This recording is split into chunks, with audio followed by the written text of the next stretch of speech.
Yes, a very good morning. Yes, how are all of you? Good. You revised anything out of whatever we studied yesterday in the basic concepts in auditing, the inherent limitations of an audit and the principal aspects to be covered in an audit, also called as the overall audit approach. Right? Then we discussed about the audit risk, in that we studied audit risk, risk of material misstatement, inherent risk, control risk, detection risk. Right, then we also had a discussion regarding the substantive audit procedures, right? Then also the assertions which are addressed through the substantive audit procedures and the factors to be considered in the development of the joint audit plan. Right, so those are a few questions which we discussed yesterday. Right, some of you have put in the chat, that please upload the first lecture. So there has been some error in that lecture, because of which I could not keep it on the channel. So if possible, I'll try to upload it again. Okay. Right. So today our discussion is going to be about the standards on auditing. Right. So we'll discuss a few important questions from the different standards on auditing. Right. So can you explain what is cut-off procedure? Right. Cut-off procedure is when you cut an accounting period in simple context. When you prepare the financial statements, the profit and loss account for a particular period. From 1st April to 31st of March. So whatever sales, purchase, income, expense has taken place during that period, that is being recorded, that is being reported. Right, so that is segregation, recording, cutting off of transaction from one accounting period to another. So 31st March you close your books of account, and again from 1st of April you start with the next accounting period. Right, 1st April you start with the next accounting period. Right, so cut-off procedures are mainly to be applied to the trading transactions, that is the purchase, sales and the inventory. Yes, purchase, sales, trading transactions, where they are mainly to be applied. Okay. Right, so all good. Right, doing a lot of writing practice for the subject of audit. Right, yesterday I also mentioned to you about the 8-dimension study for audit. Do you remember that? 1, the basics in audit, right? The basic concepts, the introduction part in the audit, engagement letter, audit report, audit planning, audit documentation. Then we talked about internal controls, automated environment. Then company accounts and audit. So sections of Companies Act including the CARO. Right, then the special audit, bank audit, cooperative society audit, government audit. Right, then also the audit of the items of the financial statement. Right, and then you also look into the correct, incorrect and the MCQ. Okay, wonderful. Right, what is assertion level? Right, so many basic, fundamental questions these are. Right, what is assertion level? Assertion level is relating when you're talking about a particular balance sheet item, or a particular profit and loss account item, or a particular notes item. Right, you're talking about it at the specific level. To assert means to state. Means when you're talking about it at an individual level, what is management representing by showing building 100 crore? Right, that is assertion level. Okay, right. So now let's begin with what we have decided for today. Today our discussion is what is being decided for today. Let's start our discussion with the standards on auditing. Right, so let's begin with, say, one question from essay 230. Yes, 230, which is regarding the audit documentation. Right, and there we have a question which is very favorite of the institute at the intermediate level, which is regarding the nature and purpose of audit documentation. Right, why to maintain an audit file? Right, why to keep an audit file? Right, the nature and purpose of the audit documentation. Right, what is the nature and purpose of audit documentation? It is divided under 2. The main purposes served by audit documentation and the additional purposes served by audit documentation. Right, the main purposes and the additional purposes served by audit documentation. So one of the exams at the inter level, they had also asked regarding there are a number of additional purposes served by audit documentation. Comment. Right, so you have the main purposes and you have the additional purposes. What are the main 2 purposes served by maintaining an audit file, audit documentation? One, it is a basis for conclusion that the overall objectives of the audit have been achieved. So if anybody asks, auditor, what basis are you saying reasonable assurance that financial statements are free from material misstatement? Auditor says, come here, look at my audit file. Right, so it is a basis for conclusion about the achievement of the overall objective.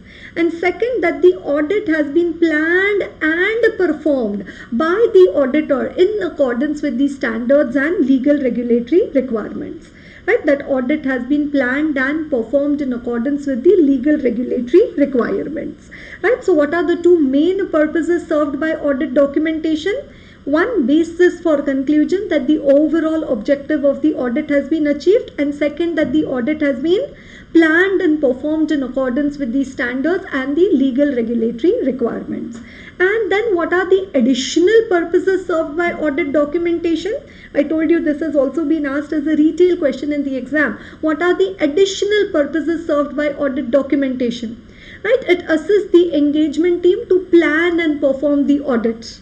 Right, so if no audit file to be prepared, no audit documentation, the audit will look like a deserted tree, nothing to be done. It will look empty. There will be a lot of vacuum if you don't need to prepare an audit file.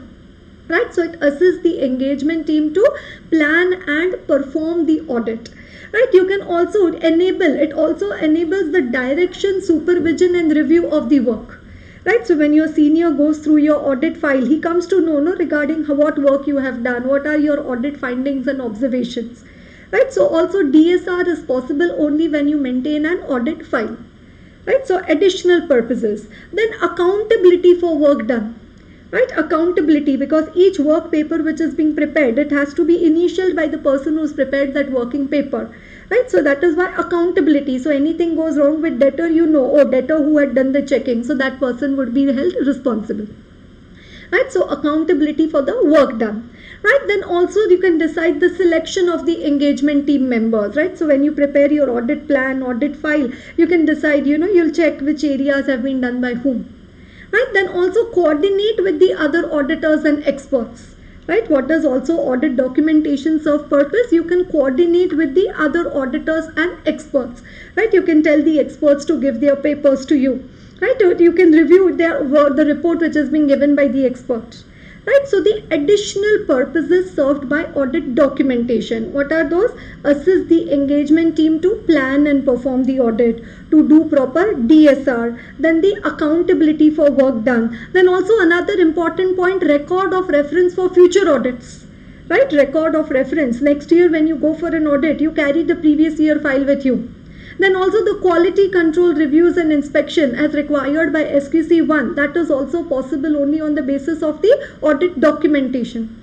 Right, and any external reviews and inspection as required by legal regulatory requirement, like ICAI requires a peer review. Right, even that would be possible only on the basis of the audit documentation. Right, even that would be possible only on the basis of the audit documentation.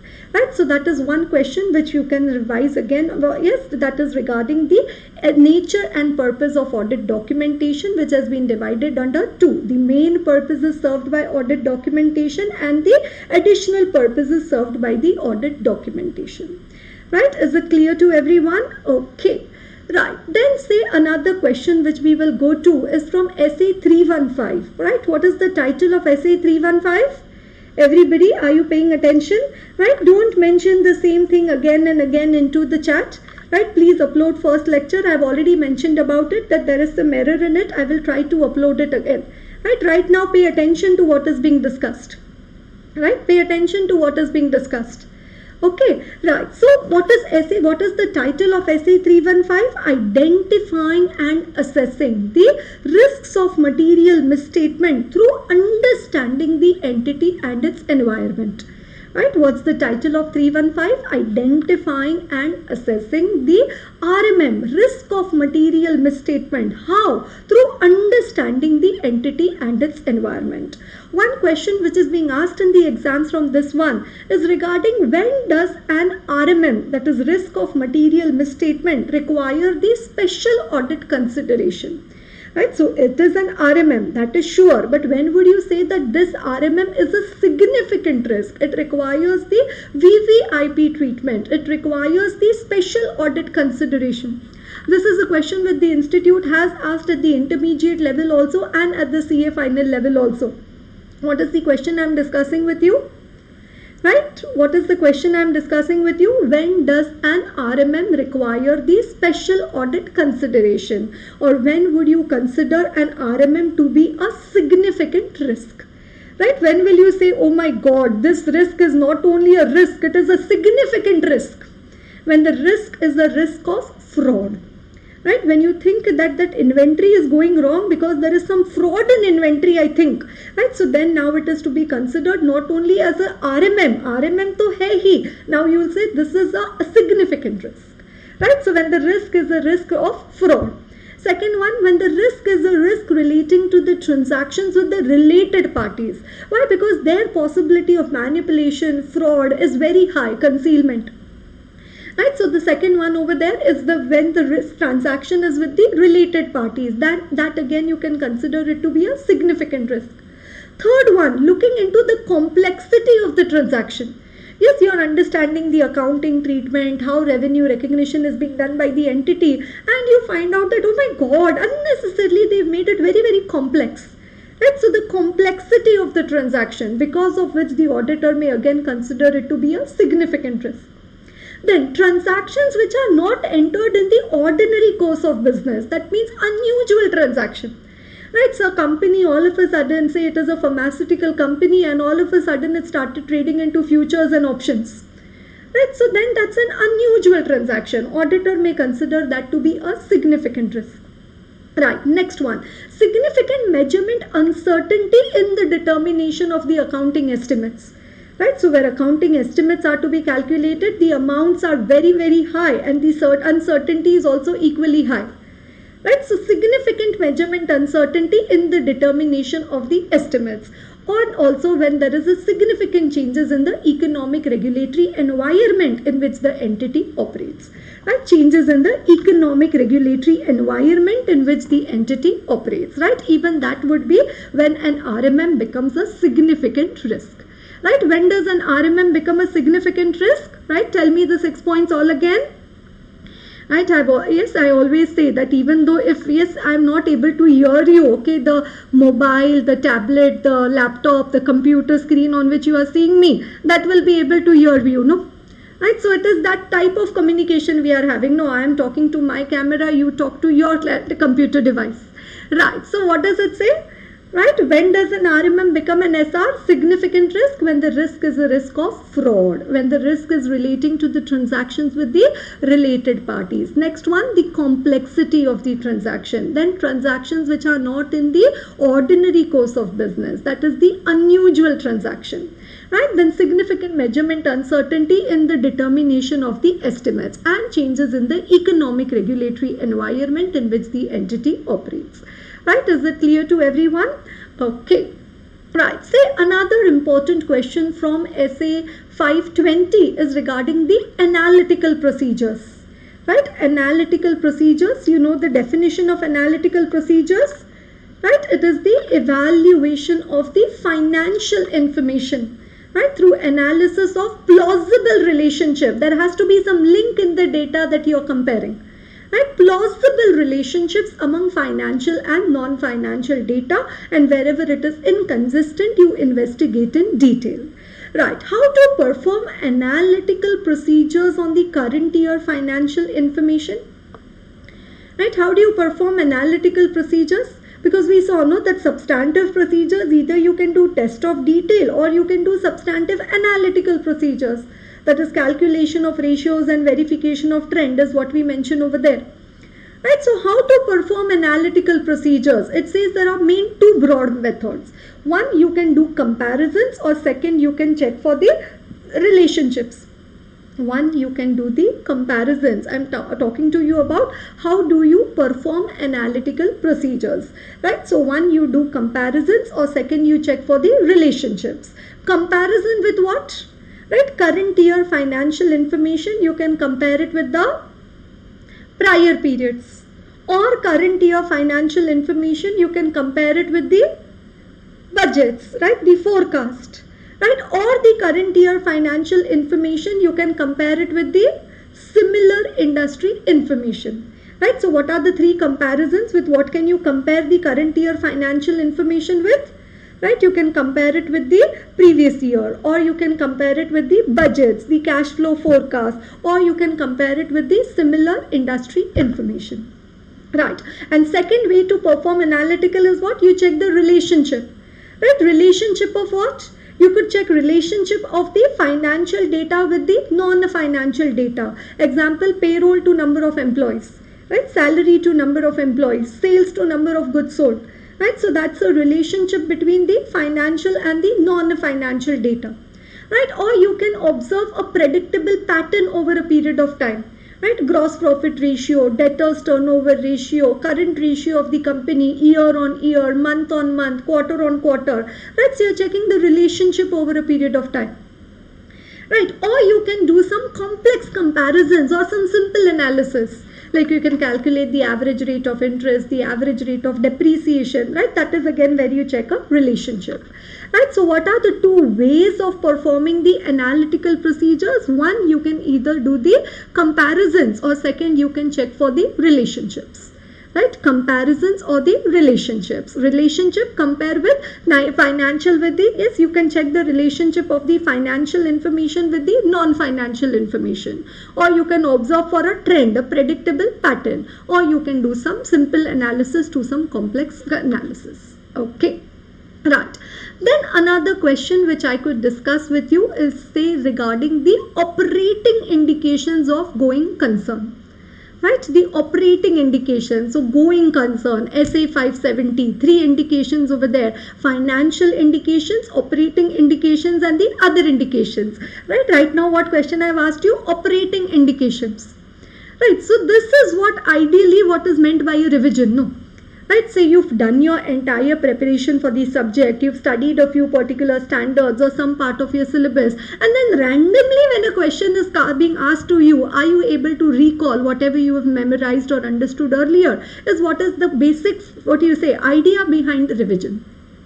You can't say that, if you ask me in a flow, if you ask me in a sequence, only then I can answer. In exam, are they going to ask you anything in a sequence? No. So that, that reason is absolutely not valid. Okay. Right. So coming to the operating indications of going concern. Right. What could be the operating indications? One, we have financial, other we have the others. Now I am talking about the operating indications of going concern. What are those? Yes, everybody with me? 570, wonderful. They've replied over there. FIOIOI. Som Setia has also mentioned one of them. Loss of key managerial personnel. Okay, right. So what are the operating indication? Management's intention to liquidate the entity or to cease operation. Right. Management says now enough of business. Now we will liquidate the entity. Right. So winding up of the company. It's an operating indication of going concern. Okay, then loss of key management without replacement. Lower net worth, Vinay, Shandilya, that will be an example of a financial indication. That cannot come under the operating indication of going concern. My question to you is about the operating indications. Right, so what is the first operating indication? Management's intention to liquidate the entity or to cease operation. Then loss of key management without replacement. And the top floor of the company empty, vacuum. And a loss of key management without replacement. All these, VPs and vice presidents and the heads of the various departments, one by one, all of them, they are leaving the company. Right? So loss of key management without replacement. Then loss. There is a lot of loss taking place in the operating indications. Right? So there is loss of major market, there is loss of major customer, supplier, franchisee, license of the company. Right? So loss, right, due to competition or so. Loss of major market, loss of customer, supplier, franchisee. Right, say you were operating, say, 160 outlets of McDonald's in North India, and because you did not comply with their food safety rules, and so that is why your franchisee was cancelled. So all of a sudden, all the 160 outlets of McDonald's franchisee which you had taken shut down. Right, so now this is an operating indication of going concern. Right, that's an operating indication of going concern. Right, then after that, labor difficulties. Workers are asking for an increase in salary, not giving increase in salary. They say we are going on an indefinite strike. Right, so labor difficulties. Then shortages of important supplies, raw material required for production. So your entire raw material was coming from China. Now also the material can come, but some virus may also come along with it. So that is why you say no supply right now from anywhere. Right, you're even concerned about getting a delivery from Amazon Big Basket. So no question of getting a delivery from any place outside India for any products or raw material. Right, so shortages of important supplies and also the emergence of a highly successful competitor. Right, emergence of a highly successful competitor. What are these? These are the operating indications of going concern. Right, every question, every topic which you pick up, you have to do a detailed analysis of the points in the answer. Right, the language, the wording which is used in the standard, that similar wording is expected to be coming into your answer. Right, so you read, you remember, you recall. You read, you remember, you recall. This process has to keep on going on till the date of the exam, until the time you become a chartered accountant. That is the way. Okay, right. Then after that, say another question which I could discuss with you is from essay 320, which is regarding the, right, Rishabh Bansal has just joined in probably. Okay, right, from essay 320, which is regarding the materiality in planning and performing an audit. Right, 320, what is it about? It is regarding the materiality in planning and performing an audit. Right, how do you determine materiality? Right, for the determination of materiality, over there you have a concept of the benchmarking. Right, you select an appropriate benchmark from the financial statements, financial information. You apply a percentage to the chosen benchmark, and whatever is the resulting amount, that is going to be materiality. But how do you determine materiality, right? What are the factors how do you determine benchmark? Factors to be considered in the identification of an appropriate benchmark. That is the question already asked in your exams at CA final as well as at the CA inter level. Okay, factors to be considered in the identification of an appropriate benchmark. See, so far in the chat, whatever point I have received, it says materiality. Like, Shrishti and yes, Ishant and all of them, they've just mentioned, I asked, no, what is 320? Materiality. Right now in the chat box, it is okay if you're mentioning 320 is materiality. But in the exams, you have to write as per essay 320, materiality in planning and performing an audit. Okay, never create a short form of the standard. You have to write the entire title of the standard as it is. Okay, right, so what question am I discussing with you right now? The factors to be considered in the identification of an appropriate benchmark. Right, what are the factors to be considered? One, the volatility of the benchmark. Right, the benchmark which is being used for the determination of materiality should not be very fluctuating. It should be stable over a period of time. Right, so that's the volatility of the benchmark. Second one, the elements of the financial information. Right, the elements of the financial information. Right, so what all is there? The purchases, sales, asset, liability, equity. So you look into all the elements of the financial information. Then the nature of the entity.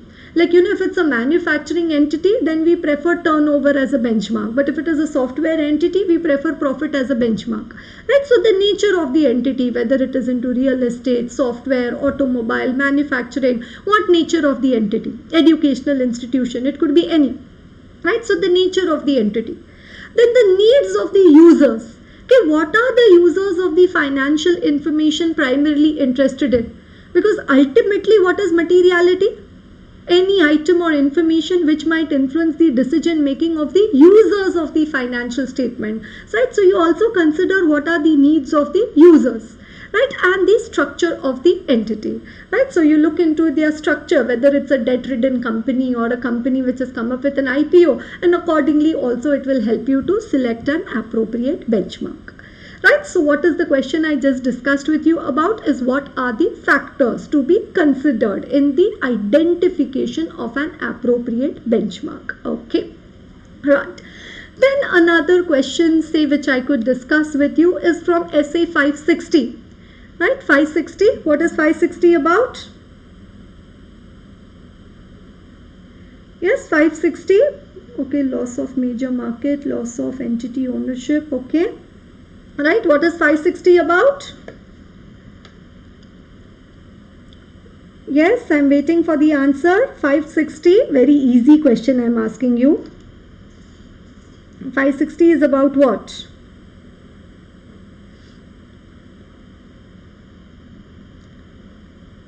Company audit revision, successful competitor, volatility, elements, nature, user, structure. Wonderful, Kirtana Sai. You've put the points together. Come along. Okay, yes. Bandi Harita has replied. Subsequent events. Right, so what am I talking about? SA 560. Aruna Thakkar has also replied before that. Right, subsequent events.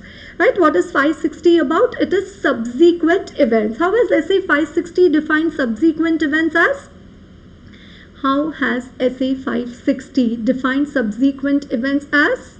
Right, Control F function has to be very effective for a CA student. Right, 560 subsequent events occurring after the date of the financial statements till the date of the what? You will tell or I will tell? I to have to tell. Right, till the date of the auditor's report and what? And what? Yes, what is subsequent events? Events occurring after the date of the financial statements till the date of the auditor's report and facts that become known to the auditor after the date of the auditor's report. Right, that is how SA 560 has defined subsequent events as. In your RTP May 20, I see a question over there regarding what are the audit procedures the auditor needs to perform for facts that become known to the auditor after the date of the auditor's report. Right, facts that become known to the auditor after the date of the audit report. See, as such, we have no obligation to perform any audit procedure after the date of the audit report. So we already take it in writing from in the written representation from the management that management any subsequent event fact which you come to know after the date of the audit report, you will inform us about the matter. Right, so management will inform you about any facts that become known to the auditor after the date of the audit report. And now once you come to know the facts, right, now once you come to know the fact, what audit procedure are you going to perform? That is the question in RTP May 20. Yes, what is the procedure which you need to perform now that you come to know about the facts? Right, one, you will discuss the matter with the management. Right, discuss, make inquiries of the management regarding the management, the High Court order has come or comparative information, there is a misstatement, whatever be the fact or a fraud has been noticed after the date of the audit report. Yes, you discuss the matter with the management. Right, second, you determine whether the financial statements need amendment. So now you've come to know a fact, you discuss the matter with the management. Finally, what you need to check if financial statements be what impact is coming or not. Right, so discuss the matter with the management. Second, determine whether the financial statements need amendment. If you say no, the entry can be taken in next year, then no need to amend current year financial statements by management and no need for auditor to issue new audit report. Right, so determine whether the financial statements need amendment. And auditor says, no, this entry to you will have to take. It has a fact which is affecting the current year financial statements. So auditor thinks that financial statements need amendment, but ultimately who has to amend the financial statements? Management, no. You can't go and amend the financial statements. Preparation, presentation of financial statements is the responsibility of the management only. Right, so now what you're going to do? Right, you will inquire as to how management intends to address the issue. Right, so for facts that become known to the auditor after the date of the audit report, what are the 3 audit procedures which the auditor is expected to perform? First point, discuss the matter with the management. Second, determine whether the financial statements need amendment. And third, inquire as to how management intends to address the issue. Are you understanding that? Right, discuss the matter with the management. Second, determine whether the financial statements need amendment. And third one, inquire as to how management intends to address the issue. Right, so that is from SA 560, facts that become known to the auditor after the date of the auditor's report. Right, next one. Recurring audit, that means last year also you did the audit and this year also you are only doing the audit. Right, I am now talking about an example of a recurring audit. Right, so what does SA 210 say? That in case of a recurring audit, there is no need to send a new engagement letter for each period. right? You can continue with the engagement letter which you had issued last year, last audit. There is no need for issuing a new engagement letter for each period.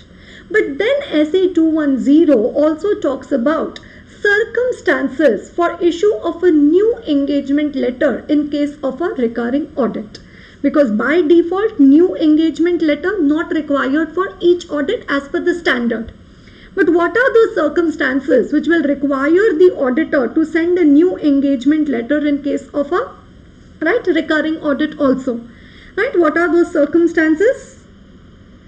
Right? Reading minutes of the meeting? No. That point will not come for the facts that become known to the auditor after the date of audit report. This minutes point is only up to the date of audit report subsequent events. Okay. Anyways, right, circumstances which warrant the auditor to issue a new engagement letter in case of a recurring audit is the question which I am discussing with you.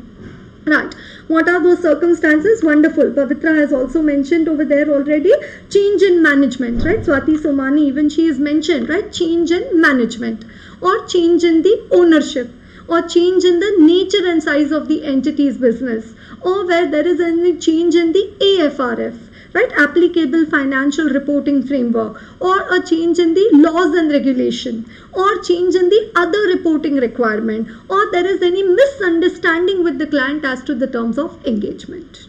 Right, circumstances which warrant the auditor to issue a new engagement letter in case of a recurring audit. What are those circumstances? Change in management, change in ownership, change in nature and size of entity's business, change in AFRF, change in law regulation, change in the other reporting requirement, or where there is any change in the terms of the engagement or any misunderstanding with the client as to the terms of the engagement. Okay, right, so what was the question I discussed with you? The circumstances which warrant the auditor to issue a new engagement letter in case of a recurring audit. Okay.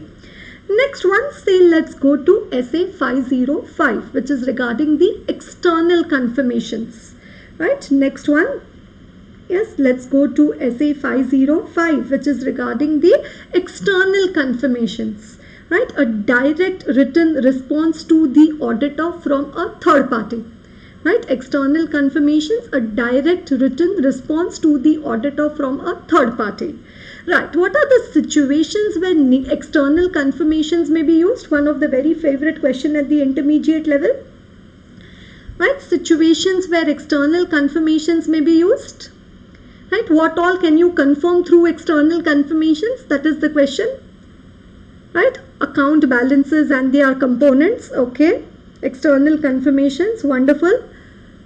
Yes, account balances and their components. Okay, bank balance and other information from the bankers, inventory lying with third party, property title deeds ready, yes, but owner purchase but delivery, yes, what do you say, the ownership not yet transferred, investments purchase but delivery not taken, right, loans from lenders, long outstanding share application money, right, you can also have a confirmation from the lawyers, right, creditors, yes, Aruna, you're mentioning about creditors, so all that gets covered under the, what do you say, account balances and their component, right, debtor balance confirmation, debtor, creditor, wonderful, right, positive, negative confirmation, okay, why 530, somebody is mentioning in between, doubtful debtor, stock with lying with third party, why doubtful debtor, it could be any debtor, even a good debtor, undoubtful debtor also you can confirm it. Property title deeds held by third parties, bank balance 402, okay, service organization, I don't know why that is being mentioned, okay, stock in transit with transporter, right, confirming validity of title of assets, bank balance confirmation, loan from lenders, wonderful. Right, so just the heading is not enough, you know, you should be able to, you should know the art of converting an heading into a sentence. Right, very important over here. Right, so what question did I just discuss with you? Situations where external confirmations may be used. Right, what are the situations where external confirmations may be used? Account balances and their components. Right, even the terms of transactions of terms of an agreement could also be confirmed from a third party. Right, then bank balance and other information from the bankers. Right, investments purchase delivery not taken, property title deeds held by third parties, inventory lying with third parties, right? Then the loan from lenders, long outstanding share application money, right? These are all the situations where the external confirmations may be used. Okay. Right. Can you tell me what are the 5 points which are there in the external confirmation process? Right. What are the 5 points in external confirmation process? External confirmation process. What are the 5 points? Point number 1, selecting the items for confirmation. Right. So you select the samples. Right. Selecting items for confirmation. Then for the items selected, you design the confirmation request. Right, you design the confirmation request, then communicating the confirmation request to the appropriate third party. Right, then you communicate it to the appropriate third party, obtaining the response, right, or lack thereof is obtaining the response, and if they don't reply, then you need to send a reminder. If not, then alternative procedures, and evaluating the information or lack thereof. Right, so whether relevant, reliable audit evidence has been obtained or whether it has not been obtained. Right, so what is that? That is about the external confirmation process. Right, what are the factors to be considered? What are the steps involved in the external confirmation process? Right, the selecting the items for confirmation, then designing the confirmation request, then communicating the confirmation request to the appropriate third party, obtaining the response, and evaluating the information or lack thereof. Right, external confirmation process. Okay, right. Yes, so far so good. Are you all paying attention? Do you think that you're able to remember all what I'm telling? Very good. I'm very happy in that case. Right, July 20, yours is like, I can put a miracle attempt. And by this time, right now, when today we are on 5th of May or so, right, it was expected that you would already be in the process of writing your exams. And see, right now you're still preparing for the exams. Just wonder, had it been the exam time already, what level of preparation? So that too, the preparation for the exam keeps on going on till that sunrise of the day when the day of the exam arises. Till that time it continues only. Okay, so now almost 3 bonus months is what you've got, So I call this particular attempt as a miracle attempt. So obviously I expect miraculous result from all the students. Okay. Right, essay 500, there is a very favorite question of the institute over there. Right, the principles useful in assessing the reliability of the audit evidence. Right, the principles useful in assessing the reliability of the audit evidence. Right, because as an auditor, what type of audit evidence you want? Sufficient, appropriate audit evidence. Right, sufficiency refers to the quantity, appropriateness refers to the quality, and quality means 2 things. It should be relevant and it should be reliable. Right, so there are a few principles useful in assessing the reliability of the audit evidence. Right, what are those principles useful in assessing the reliability of the audit evidence? Right, what are the principles? Right, 1, written evidence. Right, written evidence in documentary form is more reliable than the oral evidence. Now you have to compare, Okay, you're saying written evidence is more reliable, but as compared to what? So you have to write written evidence obtained in documentary form is more reliable than the oral evidence.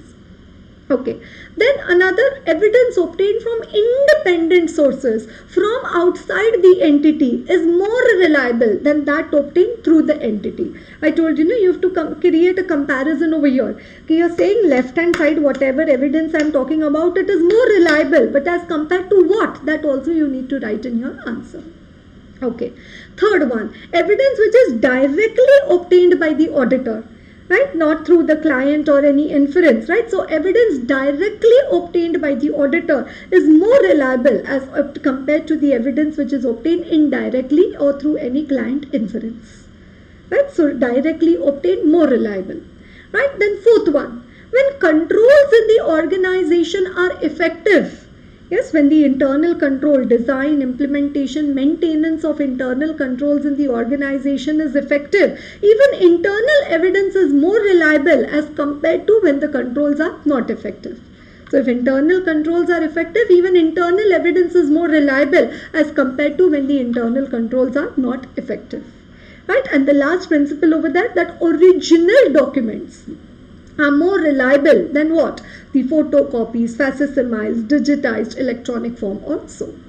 Right, so what are these? The principles useful in assessing the reliability of the audit evidence. Right, what are the principles useful in assessing the reliability of the audit evidence? One, written evidence more reliable than oral evidence. Evidence obtained from independent sources more reliable than that obtained from the from the entity.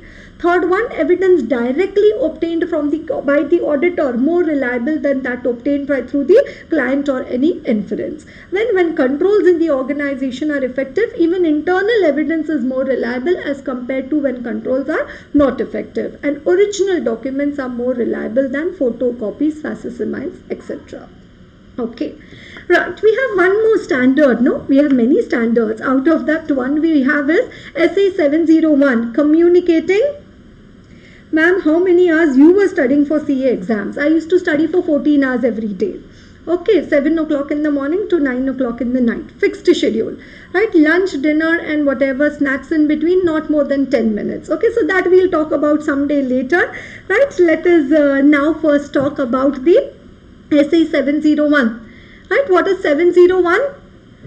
Right, communicating key audit matters in the independent auditor's report.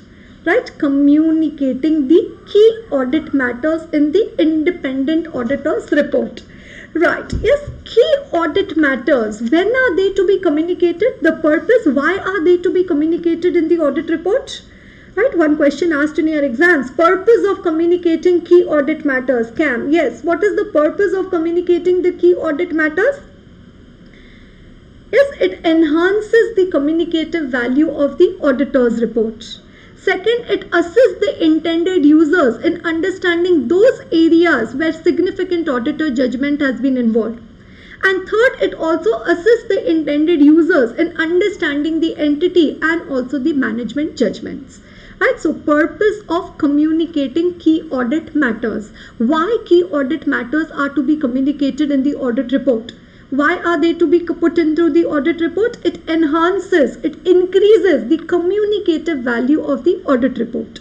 It assists the intended users in understanding the auditor judgment, and it assists the intended users in understanding the entity and the management judgment also. Right, purpose of communicating key audit matters. Right, next one. How do you determine that a particular matter is a key audit matter? Right, how do you determine, oh, this matter, key audit matter, we better put it in the audit report under the key audit matter paragraph. Right, so how do you determine that a particular matter is a key audit matter? Right, when the matter is relating to where you have assessed it to be a RMM or a significant risk.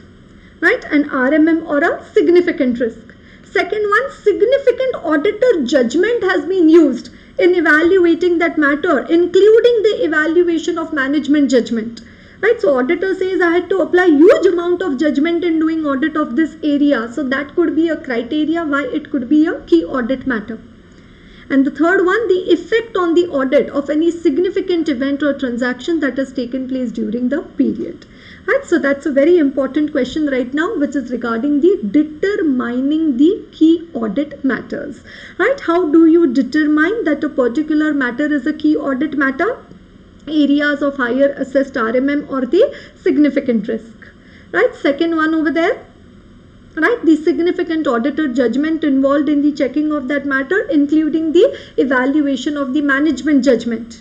Right, and the third one, the effect on the audit of any significant event or transaction that has taken place during the period. Right, the effect on the audit of any significant event or transaction that has taken place during the period. Right, is that clear to everyone? Key audit matters. Okay.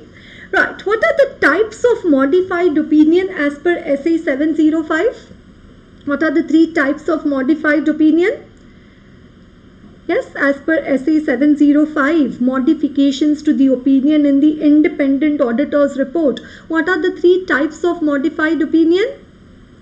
Qualified opinion, adverse opinion, or the disclaimer of opinion.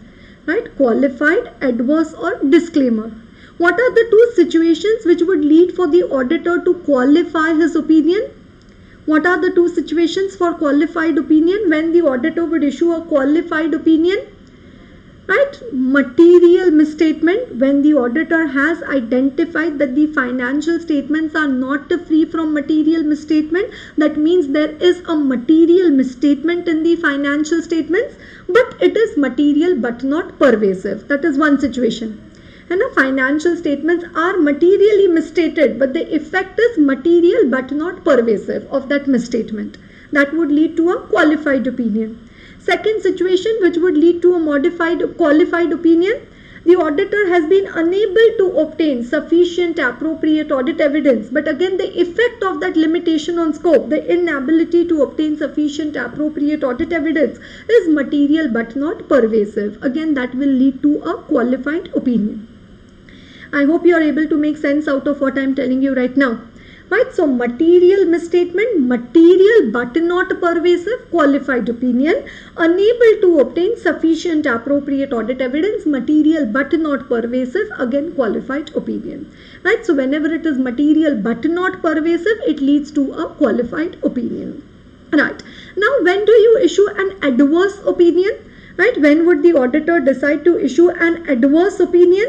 Right, material misstatement. So now again there is a material misstatement, but the effect of those material misstatement or misstatements is material and pervasive. Right, so earlier case, because it was material but not pervasive, we said qualified. Now because it is material and pervasive, now you will issue an adverse opinion saying that financial statements do not give a true and fair view. Right, and when would the auditor issue a disclaimer of opinion? Right, due to a limitation on scope, due to the inability to obtain sufficient appropriate audit evidence, which is material and pervasive. Right, so limitation on scope, unable to obtain sufficient appropriate audit evidence, which is material and pervasive, that will lead to a disclaimer of opinion. We are not in a position and we do not express an opinion on the financial statements. Okay, right. Right, then there is another standard. Okay, it's like a rapid fire, no, one after the other we are going to different standards. Okay, right, SA 250, which is regarding the consideration of laws and regulations in an audit of financial statements. Right, SA 250, which is regarding the consideration of laws and regulations in an audit of financial statements. There we have one question which is regarding the indications of non-compliance. Right, there we have one question which is regarding the indications of non-compliance. Right, asked at the intermediate level also and at the CA final level also. Intermediate includes IPCC, wherever I say that. Okay. Right, so the indications of non-compliance. So where you find out some indicator because of which you think, oh, if this is the situation, then probably the entity has not complied with certain laws and regulation. Right, what could be those indications of non-compliance? Right, the company has paid done payment of lot of fines, penalties during the year. Right, so fines, penalties, bribes have been paid. Then payment of sales commission which is excessively high. So probably the company is dealing in goods which is not allowed. Right, so payment of high sales commission. Payment for purchases which are significantly above or below the market price. Right, payments being made to a number of bank accounts. So that could be tax evasion. Right, payments being made through bearer check. Payments being made to another country other than the country from where the goods services originated. Payments without exchange control documentation, that means say FEMA not followed. Right, and then in addition to these points, say there is an investigation of a regulatory organization, or there are improperly recorded transaction, or there is an adverse media comment. Right, so what are these? These are the indications of non-compliance. Right, so now see, two varieties of question. No? When I asked you a question regarding principles useful in assessing reliability of audit evidence, many of you were immediately able to think of the correct answer. Okay, but now indications of non-compliance, I can clearly make out that many of you are blank. Right, you have no idea. Right, so when these type of questions which have already been asked in your exams, okay, when they come, I categorize these questions under the do or die category. It's either you know the answer or you don't know the answer. You cannot you cannot make and fake and bake or cake an answer in the exam for these ones. And you can't have a live counter. You need to know the content of the what is there in the standard. Right, so the indications of the non-compliance, right? What are the points? Payments of fines, penalties, payment for purchases which are significantly above or below, right? Then above and below the market price, payment of very high sales commission, yes, lot of payment being made to the lawyers during the year. Right, high payments being done to the lawyers during the year, right? Then payments being made to a number of bank accounts, payments being made through bearer check, right? Then payments being made outside India, another country, payments without exchange control documentation, or some other points like say investigation by regulatory organization, improperly recorded transactions and so on. Right, so that is regarding the indications of the non-compliance, right? Which standard did I talk to you about? SA 250. Right, do you know there are all these standards in the 200 series? Right, what is 200? That much you know. Overall, you know all more than that also, but that you certainly know, I should say it that way. Right, so SA 200, overall objectives of the independent auditor and the conduct of an audit in accordance with the standards on auditing. Then SA 210, agreeing the terms of audit engagement. 220, quality control for an audit of financial statements. Then 230, which is regarding the audit documentation. 240, the auditor's responsibilities relating to fraud in an audit of financial statements. 250, consideration of laws and regulations in an audit of financial statements. 260, communication with those charged with governance. 265, communicating what? Deficiencies in internal control. 2. Those charged with governance and management. 299, joint audit of financial statements. And say maybe we also look into the 500 series. What all is there in the chunk of 500? Right, 500 audit evidence. That is the most important standard at intermediate level. I am taking a risk by saying most important, but then yes, I do certainly believe that at intermediate level, from fundamental conceptual understanding wise also, and questions being asked in the exams also, 500 is a very important standard. Right, so 500 audit evidence. And a 501 audit evidence specific consideration for selected items. Then 505, which is regarding the external confirmations. Right, 510, initial audit engagements, opening balances. 520, analytical procedures. 530, audit sampling. 540, auditing of accounting estimates, including the fair value accounting estimates and the related disclosures. 550, related parties. 560, subsequent events. 570, going concern. And 580, written representations. Okay. Right. As per SA 530, what are the different sample selection methods?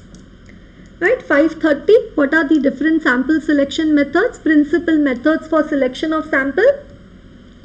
Right, 530, what are the different methods for selection of sample? Right, random selection, then systematic selection, monetary unit sampling, haphazard selection and the block selection. Right, 5 methods for selection of sample given in SA 530. What are those 5 methods? Random selection, systematic selection, monetary unit sampling, haphazard selection and the block selection. Right, random selection, where each item in the population has an equal chance of being selected. That is random, under which you have the simple random sampling and the stratified random sampling. Then systematic selection, first sample having a random start and thereafter applying a constant interval between the selection. Right, first sample having a random start and thereafter applying a constant interval between the selection. Right, monetary unit sampling, when population is stratified based on the, right, what is monetary unit sampling? When population is stratified based on the monetary amounts. Right, so it's a value weighted selection of the population which you do in case of the monetary unit sampling. Haphazard selection, haphazard now means no structured technique. Right, haphazard selection, when the samples are selected by the auditor without following a structured technique. It is a non-statistical method for selection of sample. Right, it is one of the non-statistical method for selection of the sample. Right, it is an acceptable alternative to random selection provided there is no intention to include or exclude a specific unit. And block selection, selection of a block of continuous items from within the population. Right, selection of a block of contiguous, continuous, consecutive, whatever you call it, items within the population. Right, so sample selection methods. What are the sample selection methods? Random selection, systematic selection, monetary unit sampling, haphazard selection, and the block selection. Right, and another important question at inter level from SA 530 is regarding the advantages of statistical sampling. Right, many a times asked in the exams. Right, the advantages of the statistical sampling. Right, what are the advantages of statistical sampling? Right, it is based on the theory of mathematics and probability. It is based on mathematics and probability theory. That is why what is the advantage? You can quantify the sampling risk. You can do the projection of the errors. It is an objective method. Right, you can get precise results from it. It yields the same result no matter who actually applies the procedure. Right, and sample size does not increase with the increase in the size of the population. Right, the advantages of statistical sampling. What are the advantages? Right, it is based on mathematics and probability theory. So it's an objective method. You're taking calculated risk. You can quantify the sampling risk. You can do the projection of the errors. It yields the same result. It's an objective method. There is no bias, right? So it yields the same result. And the sample size does not increase with the increase in the size of the population. Right, what are those? Those are the advantages of the statistical sampling. Right, the advantages of the statistical sampling. Right, 2 times at inter as IPCC, they've asked a question from 550 related parties regarding related party transactions which are prima facie biased. Right, related party transactions which are not in the ordinary course of business, or they could also call it as related party transactions which are prima facie biased. Right, as an auditor, how do you respond when you come across such related party transactions which are prima facie biased?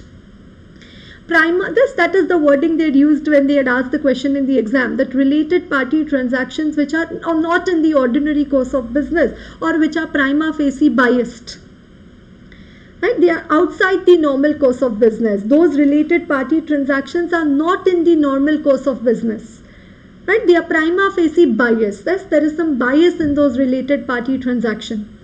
Right, so as an auditor, what is the audit procedure? What would be the responses of the auditor? Right, what would be the responses of the auditor?